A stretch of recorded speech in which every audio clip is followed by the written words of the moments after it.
Fala pessoal, sejam bem-vindos, começando mais um vídeo com muitas informações importantes. Mas antes, eu peço para que você se inscreva no canal, deixe o seu like e compartilhe o vídeo com o máximo de pessoas. Giro na tela e notícias a seguir.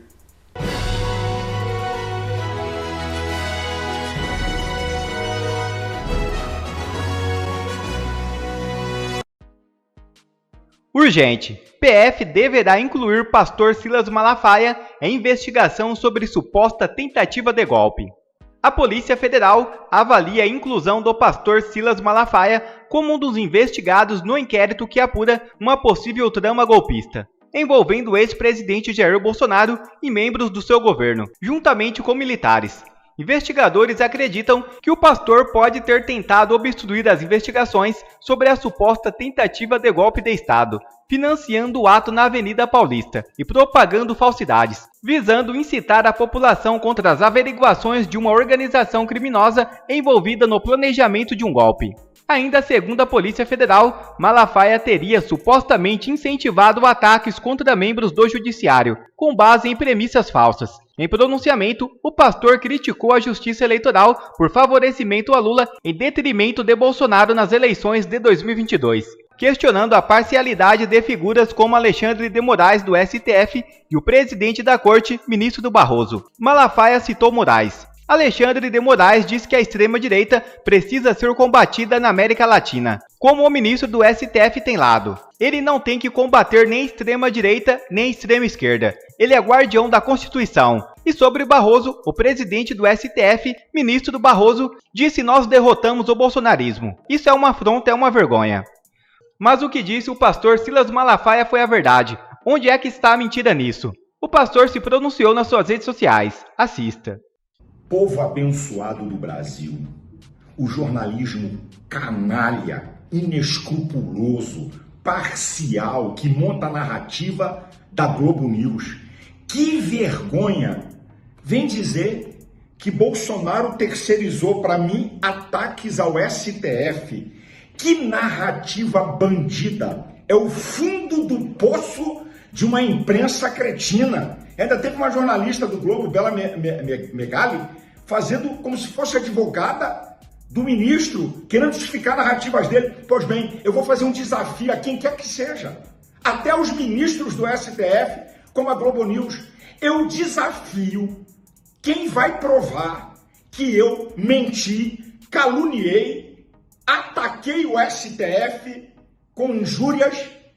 Eu falei verdades. Eu mostrei fatos que estão no Globo, na Folha, na Veja. Qualquer um aí pesquise no Google. Pegue a minha fala de 23 minutos e os dados que eu dei, coloque no Google que vai aparecer Globo, Folha, Veja. Quer dizer que agora falar a verdade é ataque? Onde é que vai a nossa democracia? Mais do que nunca essa manifestação foi precisa em favor do Estado Democrático de Direito. Eu desafio o jornalismo canalha da Globo News provar que eu ataquei. Na minha abertura da minha palavra eu disse: quem ataca o STF não entende democracia, nem tampouco o que é república. Quem atacou o STF foi o PT e eu mostrei, está lá na minha mensagem. Isso é uma vergonha, gente. Isso é uma afronta à inteligência. Querer produzir uma narrativa mentirosa para me atingir e atingir o presidente Bolsonaro. Eu combinei porcaria nenhuma. Será que não deu para ver que aquilo saiu do coração? Combinei porcaria nenhuma com Bolsonaro? Isso é uma vergonha. Eles não têm nada que falar da manifestação. 750 mil pessoas de maneira pacífica. Não teve um registro policial. A manifestação foi notícia no mundo inteiro. Que jornalismo bandido! Vocês são lixo, a escória, não são dignos de serem jornalistas. Estão desafiados a provar que eu menti. Que liberdade é essa? Onde na Constituição está também dizendo que o STF é incriticável? Onde é que está? A liberdade de expressão, você pode criticar o STF, a mim, Bolsonaro, presidente da República, Congresso Nacional. Que conversa fiada é essa? Que vergonha! Fica aqui o meu protesto. Deus abençoe você, Deus abençoe sua família, Deus abençoe o Brasil e nos livre dessa gente cretina e mentirosa. Quero perguntar, primeiro, porque Lula saiu às pressas de Brasília e foi para Araraquara. A enchente em Araraquara foi dia 28 de dezembro. 10 dias antes, ele foi avisado que ia ter baderna? Outra pergunta: cadê os vídeos gravados pelas câmeras do governo? Cadê eles? Cadê os vídeos que estão em posse de Alexandre de Moraes? O povo tem que saber quem está por trás dessa safadeza e daquela baderna. Golpe contra um mandatário tem arma, tem bomba, tem planejamento mau. Uma mulher com a Bíblia e o crucifixo, católica, que entrou no Senado e sentou na mesa do presidente do Senado, golpista, 17 anos de cadeia.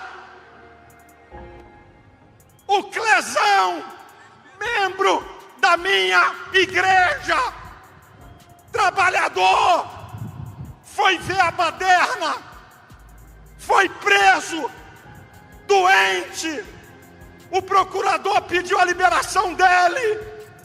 Alexandre de Moraes não deu. Ele morreu. O sangue de Clésio está na mão de Alexandre de Moraes e ele vai dar conta a Deus. Silas Malafaia é o momento mais duro. Coube a ele o discurso mais duro, em que ele reconstituiu os últimos 10 anos, dando ênfase aos episódios que demonstram, que comprovam a perseguição movida ao ex-presidente Bolsonaro. O importante é o seguinte: ele pode ter subido o tom de voz aqui e ali, dito coisas mais duras, mas não disse uma única inverdade. Tudo que ele disse é verdadeiro. Por que o Bolsonaro é tratado como golpista sob a alegação de que ele contestou uma eleição alguns anos depois de o Aécio Neves ter feito a mesma coisa sem nenhuma represália? Qual foi? O que mudou no Brasil? A lei? Não. Mudou o nome de quem disputou a eleição contra o candidato do PT. O Aécio contestou a eleição de 2014. Houve outras contestações. A magia da urna eletrônica, e sem problema nenhum. Sem problema nenhum. Aliás, vários ministros de agora, no terceiro mandato do Lula, contestaram a urna eletrônica, já mostramos os vídeos.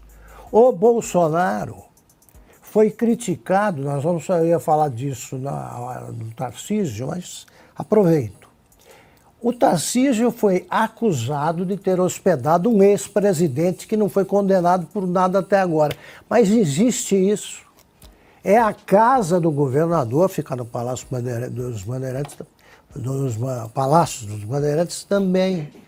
Aí eu hospedo um ex-presidente, tá? Não precisa ser amigo, não. Um ex-presidente da República, e sou criticado. Aí diz que o Tarcísio foi ao comício constrangido. Não me pareceu. Não me pareceu. Os jornalistas agora, eles conseguem ler a mente da pessoa. Eles viram que o Tarcísio estava constrangido. O Tarcísio estava muito à vontade. Lá, e só não será candidato a presidente porque ele quer ficar mais um mandato. Quer ter mais 4 anos de governo para concluir as obras espetaculares que vem tocando, como sempre fez. Havia mais de um possível candidato ontem no palanque. E no palanque do Lula existe quem? O próprio Lula, seria assim se ele tivesse 130 anos, como no livro Outono do Patriarca, do Garcia Marques. O Lula, gostaria de ficar até os entre 200 e 300 anos no governo. E quem? E o ministro da Economia, né, que é o cara que perde todas em nome do Lula. Ele perdeu todas as eleições, falta perder agora como candidato a vereador. Garcia Marques, né? Estava me referindo a ele. Pois bem, se você quiser processar o Silas Malafaia, em qual inquérito ele será enquadrado? Fake news? Não dá. Ato antidemocrático? Não.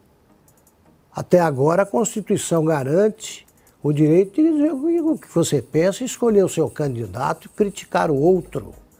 O Brasil está muito estranho. Isso era possível até agora. A Constituição continua autorizando. Mas nós dependemos da vontade de um ministro falando em nome de uma instituição. Não dá. Não dá mais. Está ficando difícil. Ontem, a manifestação de ontem tornou muito mais complicado o tipo de argumentação usado pelo Supremo para rasgar de meia em meia hora a Constituição brasileira. O que me impressionou na manifestação de ontem, uma das coisas que mais me impressionaram, é que foi uma manifestação que se preocupou mais com o a favor. Sim.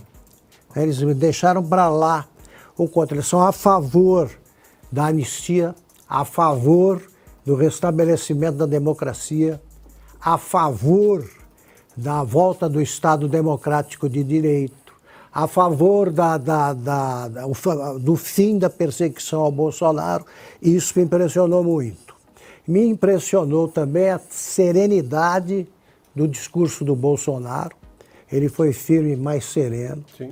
A multidão não levou uma única faixa, tá, atendendo ao pedido dos organizadores. Não se viu aquela repulsiva inscrição, intervenção militar, que aparecia em outras manifestações. Nada disso. Então foi uma manifestação exemplar e não tem precedentes. Nunca vi isso. Não houve nenhum incidente, como vocês registraram, não houve roubo de celular, não houve nada. A multidão mostrou que a direita brasileira, que é ainda maior que o Bolsonaro, que é o seu líder principal, mas a direita brasileira é quem defende a democracia hoje, a democracia que é ameaçada pelos que se elegeram fazendo uma campanha em favor da reconciliação nacional. Sim. O Bolsonaro propôs objetivamente no discurso dele o primeiro passo para que o Brasil volte à normalidade democrática, a anistia. O que se imaginava que seria o último ato antes da punição do Bolsonaro foi a primeira manifestação da campanha que virá em favor da anistia e da redemocratização. O povo soltou o grito preso na garganta desde 7 de setembro de 2022. Perdeu o medo e mostrou que foi retomado pela direita brasileira, democrática, né, o domínio das ruas. E é o seguinte, eu já disse aqui que eu aprendi com o meu pai, que foi político 40 anos, que você responde a uma manifestação de bom tamanho com uma maior. Ou então é melhor se calar. Nós vamos tratar de números mais à frente, não vou me estender sobre isso. Agora, ou se faz isso, ou é melhor não dizer nada. Não dizer nada porque tentar brigar com os fatos, como ensina o jornalismo desde o Gutenberg, é perda de tempo. Os fatos se impõem e a manifestação foi portentosa. O Supremo e o TSE, por mais que se esforcem, não encontrarão um único motivo para tentar proibir qualquer manifestação desse tipo. Aí é melhor proclamar a ditadura. Já diz, não pode fazer nada que não nos agrade. Porque vão convocar mais manifestações assim, A perda do medo foi a maior das revelações dessa manifestação. E é o seguinte, governo sem povo não vai longe. Não vai longe. Eu não estou propondo a queda de nenhum governo. Eu estou dizendo que o Lula, a campanha pela reeleição do Lula acabou ontem. Acabou. Eles que tratem de encontrar um candidato mais aceitável. O que você mostrou deu uma ideia do que se passa. E é o seguinte, a gente sabe quem tem a maior torcida vendo a arquibancada. A gente sabe quem tem mais candidatos vendo o palanque. Façam isso. Vejam as coisas como as coisas são e constatem que o que aconteceu ontem vai mudar o Brasil. A ofensiva do TSE e do Supremo ou acaba agora ou eles vão dar passos perigosos. Estou fazendo uma ameaça, não. Estou dando um conselho. E outra notícia já na tela. Não podemos dar uma de bambam contra Popó. Diz Moraes sobre fortalecer a democracia. É isso mesmo. O presidente do TSE, ministro Alexandre de Moraes, disse nesta segunda-feira, 26, que não pode baixar a guarda e nem dar uma de bambam contra o Popó, que durou 36 segundos. Nós temos que ficar alertas e fortalecer a democracia, fortalecer as instituições e regulamentar o que precisa ser regulamentado. Não podemos cair nesse discurso fácil de que regulamentar as redes sociais é ser contra a liberdade de expressão. Discurso mentiroso que quer propagar discurso de ódio e lavagem cerebral, que é feita em milhões de pessoas. O ministro disse que a missão é fortalecer o Estado Democrático de Direito. As instituições conseguiram prevalecer a democracia no Brasil. As instituições demoraram a reagir, disse Moraes. A declaração foi dada em evento de recepção aos calouros da Faculdade de Direito da USP. Moraes disse que os estudantes, como operadores de direito, devem garantir que as redes sociais não sejam terra de ninguém, nem mais nem menos do que ocorre no mundo real. Parece que a manifestação de ontem atingiu em cheio o sistema, e agora vão reagir para tentar calar a população. Quer ver mais vídeos como esse? Então inscreva-se agora mesmo no canal, deixe o seu like e compartilhe esse vídeo com o máximo de pessoas. Assim você vai estar me ajudando demais. Fico por aqui, um forte abraço e que Deus abençoe a todos. Brasil acima de tudo e Deus acima de todos.